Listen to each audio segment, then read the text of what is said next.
Thank you, Mr. Chair. Thank you for being here, Minister. My questions are going to be for the Deputy Minister. In response to earlier questions from my colleague regarding the April 28th email from Brenda Lucki to Commissioner Lucki to yourself and to the Chief of Staff to the Public Safety Minister, you said that in response to her line that this was not the execution that she was expecting. You understood that to mean that she was expecting the nature of the firearms to be disclosed at the meeting earlier that day, the press conference. Is that correct?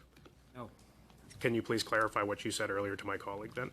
I said my understanding and recollection is that the Commissioner, following the event and including the press conference of April 24th and the press conference of April 28th, was making a promise in a general sense to the Minister that that information would be disclosed, the full amount of information that she thought appropriate. So you believe that she believed she was making a promise to the Minister to disclose this information? I think she had had a conversation, not with me in the room, but I talked to her periodically, and I think she was making a commitment that as the investigation proceeded, they would This was a meeting with the Commissioner and the Minister, but you were not in the room? Correct. But the Minister was in the room? Well, to be honest, I don't know when the Commissioner and the Minister talk. But you were aware of a meeting that took place, and the Minister would have been in that meeting? I believe there were a number of conversations, as the Minister has said.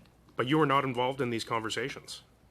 In the aftermath of that event, there was, I don't recall, and the schedules will obviously tell you the truth here. I just find it very interesting that the Deputy Minister in a case like this you were not involved in all conversations taking place between the Commissioner and the Minister on this matter, so I find that very interesting. These officials, the heads of these organizations, including Brenda Lucki and the heads of CSIS and CBSA, are independently accountable to the Minister. I'm not in every conversation. I understand. But when she sent that email, and you had said earlier in the meeting that you were aware that it was regarding the guns, regarding information about the guns. That was the execution she was talking about. No, I don't. Actually, so you had no idea what the email was about? I think the commitment was that the investigation would be, or the situation and what was happening with the investigation would be fulsome and forthcoming. So when you get an email like that and you don't really understand exactly what she's talking about, did you send a follow-up email asking, what are you talking about, Commissioner? What execution are you referencing? No. You didn't send any follow-up email? No. Are you aware of any meetings with the Minister's Chief of Staff with the Commissioner of the RCMP prior to the press conference discussing whether or not information about the firearms would be disclosed? No, I'm not aware. You weren't in any of those meetings? No. Okay.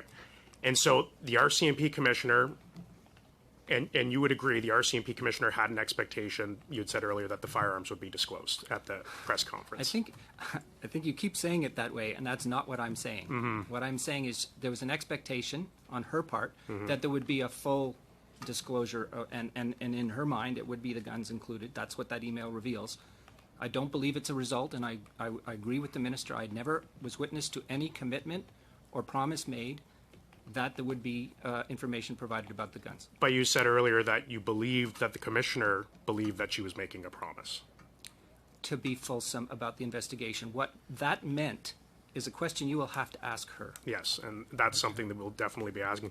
Were you aware of the April 23rd email from the Commissioner to the Chief of Staff to the Minister saying that the information about the firearms used should not be disseminated beyond the Prime Minister's office and the Minister's office?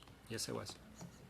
Were you aware of any reason why that directive would have changed in the 5 days following?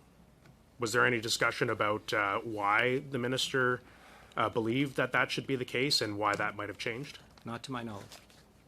So the Commissioner appears to have made a complete 180 on what she said on April 23rd, that the information should not be disseminated, and then 5 days later, based on the witness testimony of Leah Scanlon and Superintendent Campbell, that she was quite upset that the information was not revealed, and you're not aware of any conversations that took place in those 5 days with either yourself or the Minister's office regarding why that decision would be made to reverse that decision? Correct. Okay. Mr. Chair, I'll cede the rest of my time. Okay, thank you very much.